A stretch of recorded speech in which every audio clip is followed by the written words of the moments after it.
नमस्कार दोस्तों, Indian classroom में फिर से आपका स्वागत है। आज हम लोग सॉल्व करने जा रहे हैं 30 अगस्त 2017 का पेपर, जो कि पहली शिफ्ट में हुआ था। जैसा कि आप सबको पता है कि हम पुलिस कांस्टेबल 2022 के लिए तैयारी कर रहे हैं, जिसके तहत 2017 में जो भी हमारे प्रीवियस ईयर एमपी कांस्टेबल में एग्जाम हुए थे उनको हम सॉल्व करते हैं। उसका जो मैथ का सेक्शन है उसको हम सॉल्व करते हैं, ताकि आने वाले एग्जाम में यह आपके लिए हेल्पफुल साबित हो। चलिए शुरू करते हैं वीडियो। शुरू करने से पहले हमेशा की तरह वही आपसे रिक्वेस्ट करूंगा, वीडियो को स्टार्टिंग से लेकर लास्ट तक देखिए, और वीडियो यदि अच्छी लगे तो लाइक शेयर सब्सक्राइब करने में कोई भी कंजूसी ना करें।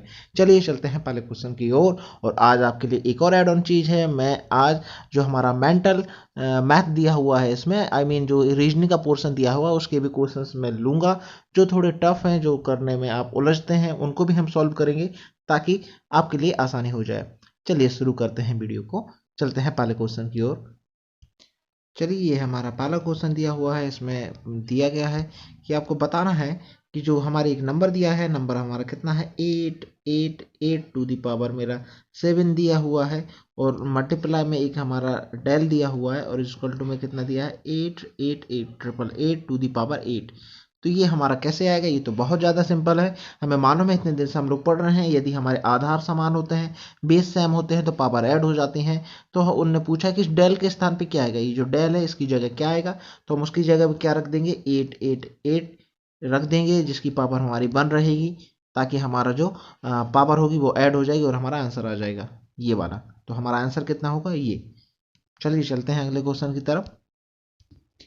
चलिए, ये वाला क्वेश्चन हम करते हैं। इसमें हमसे क्या बोल रहा है, हमसे इसमें बोल रहा है कि दिए गए चित्र में एक चतुर्भुज ए बी सी डी की भुजाएं ए बी और ए डी क्रमशः ई और एफ तक बढ़ाई गई हैं। यदि कोण सी बी ई 100 है तो बताइए सी डी एफ क्या होगा। तो इसमें हमारा क्या दिया, ये वाला जो एंगल है ये हमारा कितना दिया है, ये हमारा दिया हुआ है 100। यदि ये एंगल हमारा 100 दिया गया है, तो हमसे क्या पूछा है, सी, मतलब मैं कलर चेंज कर लेता हूँ। हमारा जो दूसरा एंगल हमसे पूछा हुआ है, कौन सा पूछा हुआ है, सी, ये वाला, ये वाला एंगल हमसे पूछा है कि ये वाला एंगल क्या होगा।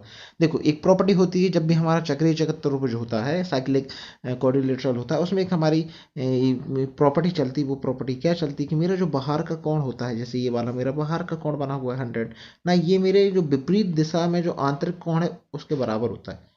इसका मतलब यदि ये मेरा 100 है, तो ये जो अंदर वाला मेरा एंगल है वो भी मेरा कितना हो जाएगा, वो भी मेरा 100 हो जाएगा। ठीक। अब यदि ये मेरा 100 हो गया है, तो फिर आप एक बात बताइए, इसको यदि मैं देखूं, मेरा ये इस प्रकार का बन रहा है, ये ये मेरा कितना हो गया है, 100 है। अब मुझे इस वाले की वैल्यू निकालना है, इसकी वैल्यू मेरे को निकालना है कि ये कितनी है। देखने की कोशिश करिए, ऐसे ही दिखेगा। ठीक है, जब मुझे ये वाली वैल्यू निकालना, तो ये मेरी अब 100 है, तो ये बचा हुआ कितना होगा, 80 ही होगा। क्यों? क्योंकि मेरा एक जो सिंगल लाइन होती है, लाइन पर जो भी मेरा एंगल बनता है वो कितने का होता है, 180 का होता है। ठीक, तो ये मेरा क्या हो जाएगा, 80। इसका मतलब ये जो वैल्यू आएगी वो कितनी आएगी, 80। ये मेरा आंसर हो जाएगा। बहुत आसान है। बस आपको उसमें एक ही प्रॉपर्टी याद रखनी है। क्या प्रॉपर्टी याद रखना है, ये प्रॉपर्टी याद रखना है कि यदि मेरा बाहर का कोण जो है, ये वाला जो कोण दिया हुआ है, ये मेरा किसके बराबर होगा, उसके जो अपोजिट एंगल है उसके आंतरिक कोण के बराबर होगा। बस, फिर आपको ये समझ में आ जाएगा। चलिए नेक्स्ट क्वेश्चन की तरफ चलते हैं। देखिए, अगला क्वेश्चन हमसे क्या कह रहा है, बीच में मैंने कुछ क्वेश्चन छोड़ दिए हैं क्योंकि हम पहले वो कर चुके हैं, तो जो अच्छे अच्छे क्वेश्चन हैं उनको हम करते हैं ना। एक लड़के ने एक टोपी को 24 रुपये में बेच दिया, और अंकीय रूप से लागत मूल्य के बराबर उसे प्रतिशत लाभ प्राप्त हुआ। तो टोपी का लाभ क्या होगा? ये क्या बोल रहा है, ये हमसे बोल रहा है कि जो प्रॉफिट परसेंटेज है कुल मिला के वो हमारा किसके बराबर है, सीपी के बराबर है। ठीक है। अब प्रॉफिट परसेंटेज का हमारा फॉर्मूला क्या होता है, आपको प्रॉफिट परसेंटेज कितना मिलेगा, वो चीज़ आपने कितने की बेची, नीचे कितना आ जाएगा, 100 आ जाएगा। 100 प्लस एक्स, एक्स एक्स हमारा क्या माना है, एक्स हमने ये प्रॉफिट माना है। ये हमने मान लिया कि हमारा जो प्रॉफिट है, पी यानी प्रॉफिट है, वो हमने एक्स मान लिया। यदि प्रॉफिट एक्स है तो हमारा सीपी भी कितना हो जाएगा, एक्स हो जाएगा। क्यों? क्योंकि ये दोनों बराबर दिए हैं, ये हमें क्वेश्चन में दिया हुआ है। ठीक, यहाँ पे हम लगाएंगे 100, और ये हो जाएगा हमारा, ये भी हमारा एक्स हो जाएगा। अब एस पी हमारा कितना है, ये हमारा है 24। नीचे कितना हो जाएगा, 100 प्लस एक्स, 100 का आपने मल्टीप्लाई किया और बराबर में हमने कितना लिख दिया, एक्स। इसको जब आप सॉल्व करेंगे तो ये आपकी फाइनली की इक्वेशन बन के आएगी, वो मैं लिख देता हूँ डायरेक्टली, एक्स स्क्वायर प्लस एक मिनट, एक्स स्क्वायर प्लस आपके बीच में बनेगी 100x और माइनस का बनेगा 2400 इजिकल टू जीरो। ये इक्वेशन आपकी बन के आएगी, ये एक वर्ग समीकरण बन गई। जब इसको आप सॉल्व करेंगे तो आपको यहाँ से x की वैल्यू निकल के कितनी आ जाएगी 20। तो यही आपका क्या हो जाएगा, आंसर हो जाएगा। आप करके देख लीजिए। ये तो वैसे सिंपल है, ये वर्ग इस समीकरण तो आप सॉल्व कर ही लेते होंगे, बचपन से करते आ रहे हैं ना।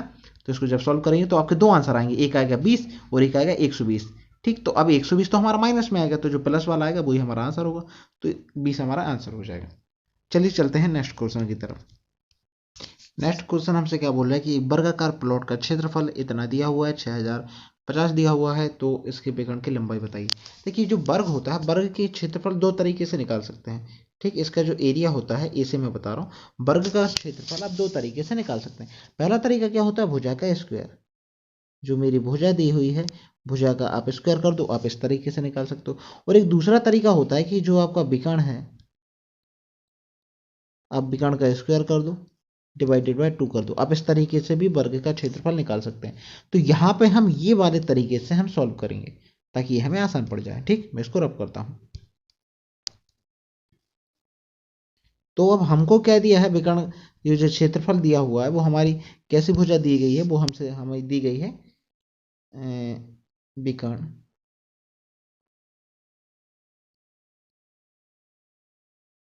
का square divided by 2 is equal to कितना दिया है, 6050। ये हमको दिया हुआ है। अब क्या करो, आप इसका इसमें क्या कर दो, मल्टीप्लाई करवा दो। तो हमारा कितना आ जाएगा, विकर्ण निकल के आ जाएगा हमारा, सीधा मैं विकर्ण लिख रहा हूँ, इसका जो वर्ग है वो हट जाएगा। तो अंडर रूट के अंदर ये वैल्यू कितनी चली जाएगी, 6 दूनी 12, 5 दूनी 10, ये हमारी निकल के आ जाएगी। ठीक, तो अब जब मैं इसको सॉल्व करूंगा तो ये देखो, ये मेरा किसका वर्ग है, 11 का, और ये जो दो जीरो लगे ये किसका हो जाएगा, 10 का। तो फाइनली मेरा आंसर कितना निकल के आ जाएगा, 110। यही मेरा आंसर है। बहुत आसान है। ठीक, चलिए नेक्स्ट क्वेश्चन की तरफ चलते हैं। और उससे पहले यदि वीडियो आपको अच्छी लग रही हो तो वीडियो को लाइक शेयर सब्सक्राइब कर दो जल्दी से, ताकि आपके लिए फायदेमंद हो। चलिए आगे चलते हैं। चलिए अगला क्वेश्चन हमसे क्या कह रहा है, ये बोल रहा है कि एक कोण का माप इसके पूरक से 5 गुना है, तो कोण का माप क्या होगा। देखिए, एक दो कोण होते हैं, एक होता है पूरक, एक होता है संपूरक। जो पूरक होता है ना, जो मेरा पूरक कोण होता है, पूरक कोण मेरा क्या होता है, जब मेरे दो एंगलों को मैं ऐड कर दूं, जैसे एक एंगल मेरा θ1 है, दूसरा एंगल θ2 है, इन दोनों को जब मैं ऐड करूं, उसका सम जब मेरा 90 आएगा तो ये मेरा पूरक हो जाएगा। और एक होता है संपूरक। संपूरक मेरा क्या होता है, जब दो एंगलों को मैं ऐड कर रहा हूँ और उनके ऐड करने पे मेरा जो सम आएगा वो यदि मेरा 180 आ रहा है तो वो मेरा क्या हो जाता है, संपूरक। ठीक, तो ये वाली कंडीशन हमें यूज करना है, पहली वाली। तो इसको मैं रब कर रहा हूँ ताकि आसानी से आपको समझ में आ जाए। चलो हट, एक मिनट।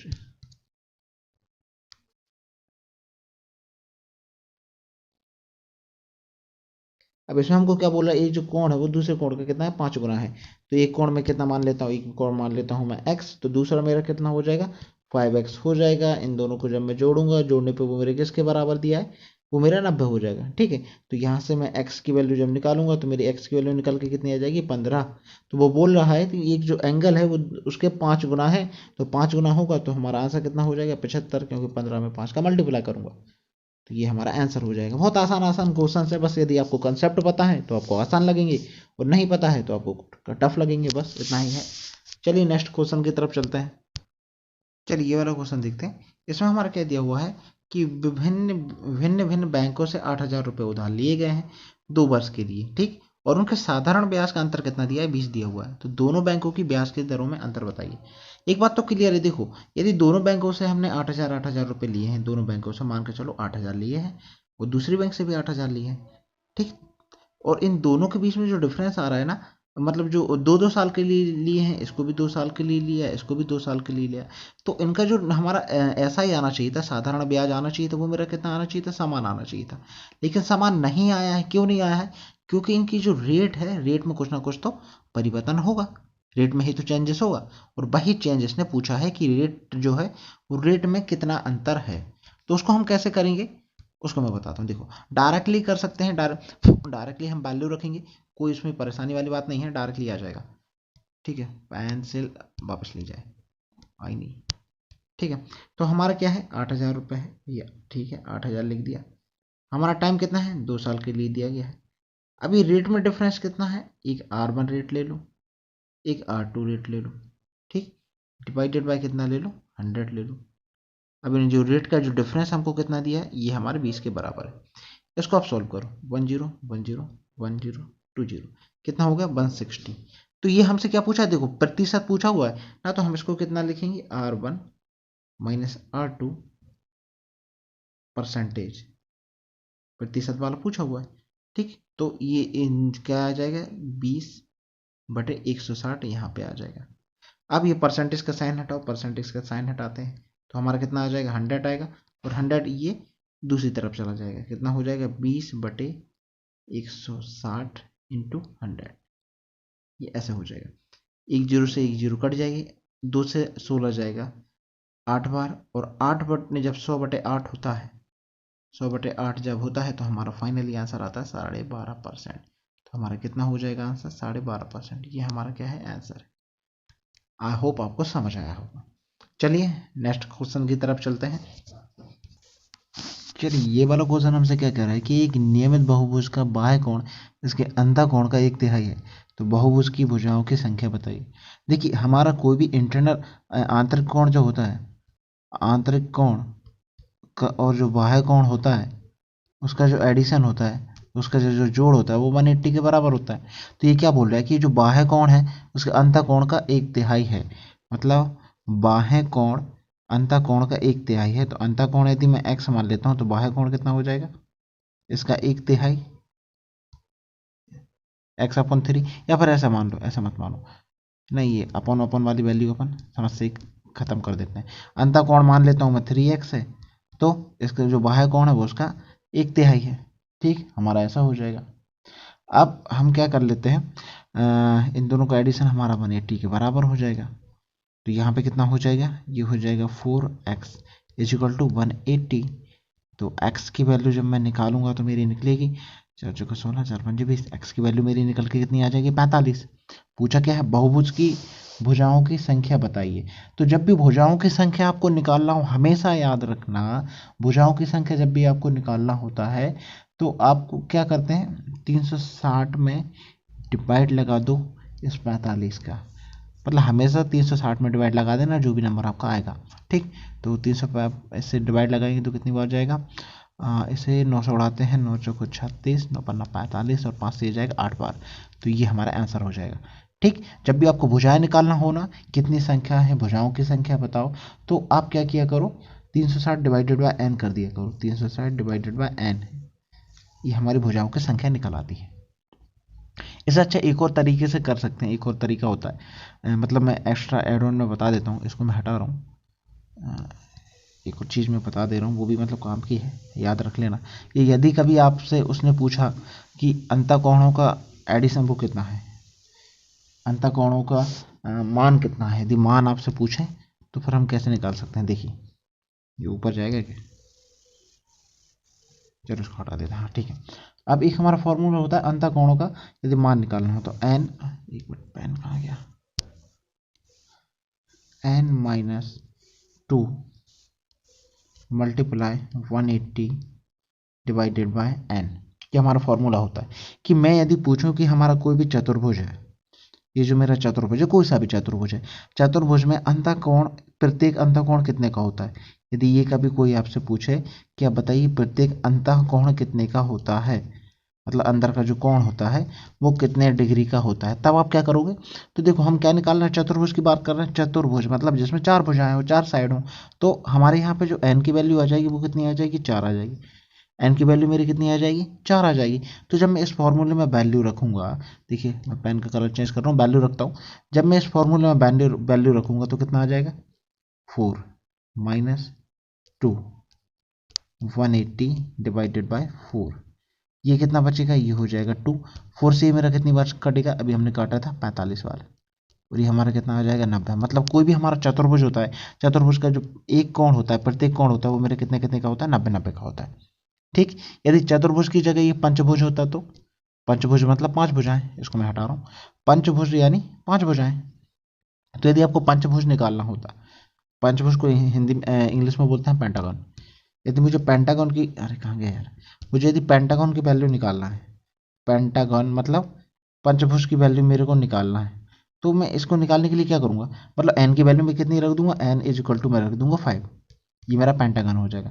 मतलब यहाँ पे रखूँगा 5 माइनस 2 मल्टीप्लाई 180 डिवाइडेड बाय 5। ठीक है, 5 से इसको काट दो, 5 3 जा मतलब 5 3 15, और कितना बचा, 5 6 30, ये होता है 6।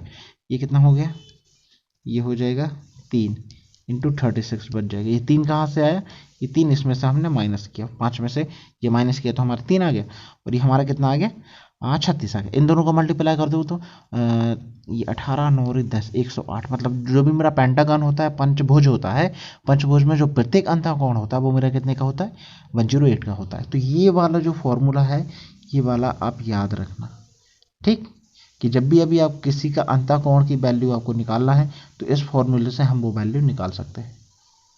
ध्यान रखना, आपके लिए काफ़ी काम में आएगा। चलो चलते हैं अगले क्वेश्चन की ओर। ये अगला क्वेश्चन हमसे क्या कर रहा है कि छात्रों की अधिकतम संख्या क्या होगी जिनमें 175 केले और 105 संतरे बराबर बराबर बांटे जा सके। तो यहाँ पे क्या लिखा है, अधिकतम संख्या लिखी है। अधिकतम मतलब मैक्सिमम नंबर लिखा हुआ है। तो जब भी कभी मैक्सिमम वाली बात आ जाती है, हमेशा याद रखना, जब भी अधिकतम वाली बात आ जाती है तो मैं हमेशा क्या निकालूंगा, HCF निकालूंगा। HCF यानी हिंदी में बोलते हैं समापवर्तक, क्या बोलते हैं, महत्तम समापवर्तक। हिंदी में क्या बोलते हैं उसको, हिंदी में बोलते हैं महत्तम समापवर्तक, महत्तम समापवर्तक। और इंग्लिश की यदि बात करूं तो ये होता है highest common factor, highest common factor. ये मैं निकालूंगा, मतलब फैक्टर निकालूंगा। तो बचपन में हमने इनको बहुत निकाला हुआ है, वैसे ही हमको निकालना है। बहुत सारे तरीके होते हैं, लॉन्ग डिवीजन मेथड भी होती है, आप वैसे भी निकाल सकते हैं या फिर अलग अलग निकाल सकते हैं, जैसा आपने निकालना चाहे वैसा निकाल लीजिए। देखिए पहले 175 को मैं सॉल्व करूंगा। 175 को जब मैं सॉल्व करूंगा, 5 से उड़ा दो, वैसे 3 से, वैसे 5 से करो, 5 को 5 दिए 15 हो जाएगा, 5 25 हो जाएगा। फिर मैं 5 से काटूंगा, 5 7 35 हो जाएगा, मेरा कितना हो जाएगा, 7 हो जाएगा। ये कितनी बार जाएगा, 1 टाइम जाएगा, तो मेरा कितना हो जाएगा, ये हो जाएगा मेरा 5 × 5 × 7। अगला वाला नंबर मेरा कितना है, 105 है। 10 का फैक्टर करूंगा, वही 5 से काटेंगे। ये तो आता होगा, वैसे 3 से भी जा रहा है तो मैं पहले 3 से ही करता हूँ, ये तो शायद मेरे हिसाब से आता होगा आपको। 3 3 जा 9, 3 5 जा, फिर ये अब 3 से नहीं जाएगा, अब कितने से जाएगा, 5 से जाएगा। कितने से जाएगा, 5 से जाएगा, तो 5 7 35। फिर मैं 7 से करूँगा, कितना जाएगा 1, तो मेरा ये कितना आ जाएगा, 3 5 7। तो इसमें जो भी मेरा कॉमन आ रहा है वही मेरा आंसर होगा। तो मेरा कॉमन क्या आ रहा है, देखो दोनों में 5 5 है और दोनों में 7 7 है, तो मेरा कॉमन कितना आ गया, 1 से 5 ले लूँगा, 1 से 7 ले लूँगा, इन दोनों को मल्टीप्लाई करूँगा तो कितना आंसर आ जाएगा, 35। तो यही है मेरा आंसर, कि वो बोल रहा है कि कितना बांटा जा सके। तो 35 35 जब हम बांटेंगे, मतलब छात्रों की संख्या कितनी है, 35 है कुल मिला के ना, ताकि वो समान रूप से बांटे जा सके। ये हमारा आंसर हो जाएगा। आई होप समझ में आ रहा होगा, बचपन में बहुत पढ़े हैं, पर आप रिवाइज कर रहे हैं, रिवीजन जैसा हो जाएगा ये आपके लिए। तो ना चलिए अगले क्वेश्चन की तरफ चलते हैं, और उससे पहले यदि आपने आज कुछ नया सीखा हो तो वीडियो को हंसते हुए बढ़िया लाइक कर दीजिए, शेयर कर दीजिए और सब्सक्राइब कर दीजिए, ताकि और बच्चों का फायदा हो सके। चलिए चलते हैं अगले क्वेश्चन की तरफ। चलिए ये क्वेश्चन देखते हैं। ये क्वेश्चन हमसे क्या कह रहा है, ये कह रहा है कि एक व्यक्ति की वर्तमान आयु उसके लड़के की आयु के 4 गुने से 2 वर्ष अधिक है। 4 वर्ष बाद उस व्यक्ति की आयु उसके लड़के की आयु से तो 16 वर्ष अधिक होगी। उन व्यक्तियों की वर्तमान आयु बता। अच्छा, इस टाइप के क्वेश्चन में ना हमेशा याद रखा करो, जैसा वो बोल रहे हैं ना क्वेश्चन वैसा कर लो। ये बोल देता हूँ, अच्छा व्यक्ति को मैं क्या मान लेता हूँ, मैन मान लेता हूँ कि कोई व्यक्ति है और उसका बेटा है सन। ठीक, अभी क्या बोल रहा है कि एक व्यक्ति की वर्तमान आयु उसके लड़के की वर्तमान आयु से 4 गुने से 2 वर्ष अधिक है। इसकी मैं एक्स मान लेता हूँ, तो इसकी कितनी हो जाएगी, 4x + 2। ठीक है, इतनी हो गई। आगे क्या बोल रहा है, 4 वर्ष बाद, 4 साल बाद वाली बात हो रही है, तो मैं चेंज कर लेता हूँ, ये दूसरा स्टेटमेंट आ गया। 4 साल इसके में भी बढ़ेंगे, 4 साल इसके में भी बढ़ेंगे। 4 साल बाद क्या हो रहा है, उस व्यक्ति की आयु उस लड़के की आयु के 2 वर्ष से अब इसमें हम क्या करेंगे, बराबर का साइन लगाएंगे। 16 वर्ष अधिक है, 2 गुने से 16 वर्ष अधिक है, तो इसका 2 गुना कर देंगे और इसमें 16 जोड़ देंगे। बहुत बार बच्चों को ये प्रॉब्लम आती है कि यार इसमें हम 2 गुना करें या इसमें 2 गुना करें। हमेशा याद रखना कि पहले हमेशा छोटे वाले में ही 2 गुना या 3 गुना 4 गुना करना, ताकि वैल्यू बराबर बनी रहे। इसे अब सॉल्व कर दीजिए। सॉल्व जब हम करेंगे तो हमारा ये कितना हो जाएगा, ये हो जाएगा हमारा 4x और ये हो जाएगा हमारा 6। इसको हम सॉल्व करेंगे तो ये हो जाएगा 2x, ये हो जाएगा 8, ये हो जाएगा 16। और जब हम x एक तरफ लेकर आएंगे, इसको जब हम इस तरफ लेकर आएंगे वैल्यू माइनस में हो जाएगी, तो वैल्यू बचेगी हमारी 2x। इस 6 को उस तरफ लेके जाएंगे तो वो हमारा फाइनली बचेगा 18। और x की वैल्यू मेरी निकल कर कितनी आ जाएगी, 9। x की वैल्यू निकल कर आ गई 9। तो उसने क्या पूछा, उस व्यक्ति की वर्तमान आयु बताइए। तो वर्तमान आयु व्यक्ति की कितनी हो जाएगी, ये जो है यही है सर मात्र वर्तमान आयु, 4x + 2। तो 4x की जगह मैं 9 पुट करूंगा और 2 की जगह 2 रख दूंगा और इसको हम सॉल्व करेंगे। तो पहले ये दोनों सॉल्व होंगे, 9 चौको 36 होता है, प्लस उसमें 2 जोड़ दूंगा तो मेरा कितना आ जाएगा, 38। यही मेरा आंसर होगा। ठीक, चलिए अगले क्वेश्चन की तरफ चलते हैं। चलिए नेक्स्ट क्वेश्चन हम क्या बोल रहे हैं, नेक्स्ट क्वेश्चन हमसे बोल रहा है कि चाय के व्यापारी को 40 रुपये प्रति किलोग्राम की दर पर बेचने पे उसको 10% की हानि हो रही है। यदि उसकी कुल हानि 80 रुपये हो तो बताए कि चाय की मात्रा की गणना करना है, क्या चाय की मात्रा कितनी थी, मतलब चाय कितनी थी।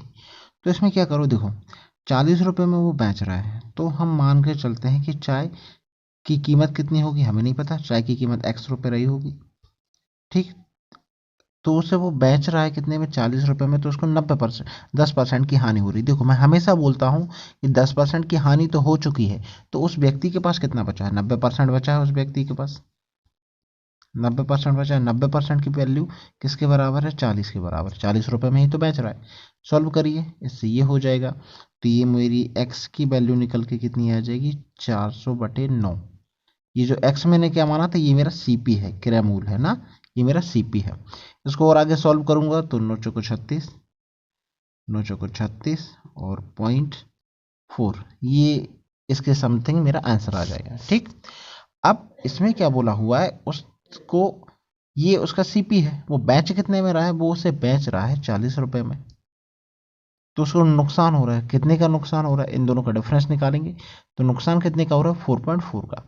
ये 4.4 का जो नुकसान हो रहा है यही तो मुझे दिया है 80 रुपये के बराबर, तो इसको मैं 80 बराबर रख दूंगा। अब यहां से मैं 100% की जब वैल्यू निकालूंगा तो मेरी वैल्यू निकल के आएगी कितनी, 80 डिवाइडेड बाय 4.4। ठीक, यहाँ पे एक की वैल्यू निकाल लेता हूँ, कोई टेंशन नहीं है, बात कर देते हैं। एक की वैल्यू मैं निकाल लेता हूँ, 100 की ना निकाल के, एक की निकालो 100 की निकालो, कोई अंतर नहीं पड़ेगा। 4.4 यहाँ से पॉइंट हटाएंगे, ऊपर 2 जीरो बढ़ जाएगी, 4 से उड़ा दो, 4 दूनी 8, 4 से 11। इससे इसको जब हम काटेंगे तो मैं यहाँ लिख रहा हूँ, देखिए 11 एकम 11, एक आएगा 11 9 99 11 88 18 पॉइंट समथिंग कुछ आएगा, तो हमारा जो आंसर हो जाएगा वो क्या हो जाएगा, 18। आई होप आपको समझ आया होगा, बहुत इजी है। वैसे सच बताऊँ बहुत टफ क्वेश्चन है, बहुत कम लोग इसको कर पाते हैं, लेकिन हम लोग करते रहते हैं इसलिए हमको आसान लग रहा है। बाकी यदि आपको समझ आया हो तो वीडियो को लाइक कर दो यार जल्दी से ना। देखते हैं कुछ और क्वेश्चन जो करने लायक हैं, नहीं तो फिर लास्ट करते हैं वीडियो को। चलिए, तो ये हमारा लास्ट क्वेश्चन था, तो ये हमारा हुआ ख़त्म। तो बस मिलते हैं अगली वीडियो में, और बस मैं यही बोलूँगा, वीडियो यदि अच्छी रही हो तो वीडियो को लाइक करिए, शेयर करिए, सब्सक्राइब करिए, और घर पर रहिए, स्वस्थ रहिए और पढ़ाई करते रहिए। एग्ज़ाम अब आने ही वाला है, कुछ ही दिन बचे हुए हैं, तो हम प्रैक्टिस कर रहे हैं। मिलते हैं अगली वीडियो में, बाय बाय।